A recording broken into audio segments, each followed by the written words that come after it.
Subscribe کریں discover Urdu knowledge کو اور ساتھ میں موجود بیل آئیکن کو بھی دبا دیں تاکہ ہماری ہر نئی آنے والی ویڈیو کی نوٹیفیکیشن آپ کو سب سے پہلے مل سکے، اور ساتھ میں ہمارے آفیشیل فیس بک پیج کو بھی فالو اور لائک کرنا مت بھولیے گا۔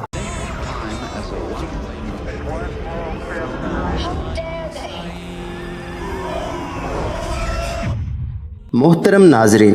السلام علیکم۔ ایک چیز جس کا تذکرہ کرنا میں بہت ضروری خیال سمجھتا ہوں وہ یہ ہے کہ بہت سے لوگ حرم میں آ کر ایسے کام کرتے ہیں جو ان کے نزدیک نیکی کے اعمال ہوتے ہیں،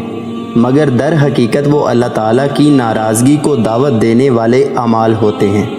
ان کاموں میں سب سے پہلی چیز حرم میں کبڈی کھیلنا ہے۔ آپ شاید سوچ رہے ہوں گے کہ حرم میں کبڈی کون کھیلے گا،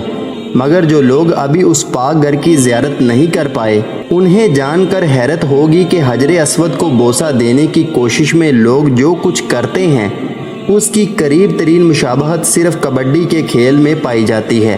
کیونکہ جو دکم پیل، چھینا جپٹی اور مارا ماری اس موقع پر ہوتی ہے اس کا تصور وہ شخص نہیں کر سکتا جس نے یہ منظر اپنی آنکھوں سے نہ دیکھا ہو۔ کسی شریف آدمی کے لیے ممکن ہی نہیں ہوتا کہ وہ ان حالات میں اپنی جان، مال، عزت اور آبرو کو خطرے میں ڈالے بغیر حجر اسود کو بوسہ دے سکے۔ حد تو یہ ہے کہ اس مارکہ آرائی میں بعض اوقات خواتین بھی شامل ہو جاتی ہیں،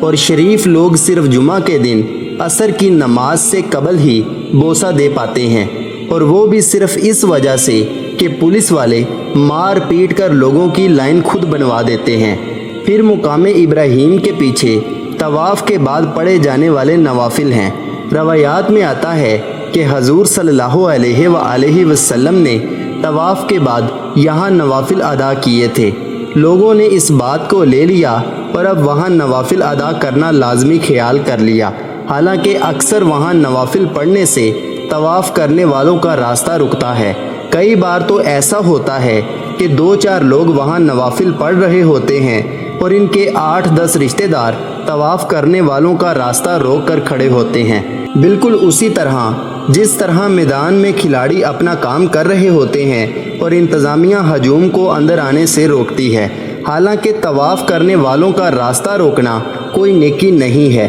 اور نفل تو کہیں بھی پڑھے جا سکتے ہیں، حتیٰ کہ مقام ابراہیم سے ذرا اور پیچھے چلے جائیں تو وہ بھی اس کے عقب میں شمار ہوتا ہے۔ یہی معاملہ مطاف میں فرض نماز پڑھنے والوں کا ہے۔ طواف کرنے والوں کا رش جیسے جیسے بڑھتا جاتا ہے ویسے ویسے مطاف ان سے بڑھتا جاتا ہے، مگر حرم کے سامنے بیٹھنے کے شوقین لوگ ان کا راستہ روک دیتے ہیں۔ حرم کے سامنے بیٹھنا اچھی بات ہے، مگر جب طواف کرنے والوں کو تکلیف ہو تو پھر یہ بری بات بن جاتی ہے۔ اللہ تعالیٰ نے جب حضرت ابراہیم علیہ السلام اور حضرت اسماعیل علیہ السلام کو حرم پاک رکھنے کا حکم دیا تو سب سے پہلے طواف کرنے والوں کا تذکرہ کیا۔ اس سے معلوم ہوتا ہے کہ حرم پر پہلا حق طواف کرنے والوں کا ہے، اور انہی کی فضیلت سب سے زیادہ ہے، اور دوسروں کے لیے جائز نہیں کہ ان کا راستہ روکیں۔ یہ پورے کا پورا منظر کبڈی کے کھیل میں بھی دیکھنے کو ملتا ہے، لیکن لوگ یہ بھول جاتے ہیں کہ وہاں آپ اپنے گناہ بخشوانے جاتے ہیں نہ کہ بڑھانے، اور یہ ہمارے لیے شرم کا مقام ہے کہ اس فہرست میں پاکستانیوں کا رینک کافی اونچا ہے، اور اگر اللہ تعالیٰ آپ کو اپنے گھر کی حاضری کا شرف دیں تو ان باتوں کا خیال ضرور رکھیے گا تاکہ آپ جس نیت سے اس پاک در پر آئے ہو اللہ پاک اس نیت کی وجہ سے آپ کو بخش دیں۔ تو دوستوں، امید کرتا ہوں کہ یہ چھوٹی سی کوشش آپ کے علم میں اضافے کا سبب بنی ہوگی۔ ویڈیو پسند آئے تو ویڈیو کو لائک کریں، چینل کو سبسکرائب کرنا مت بھولیے گا۔ اللہ حافظ، اللہ نگہبان۔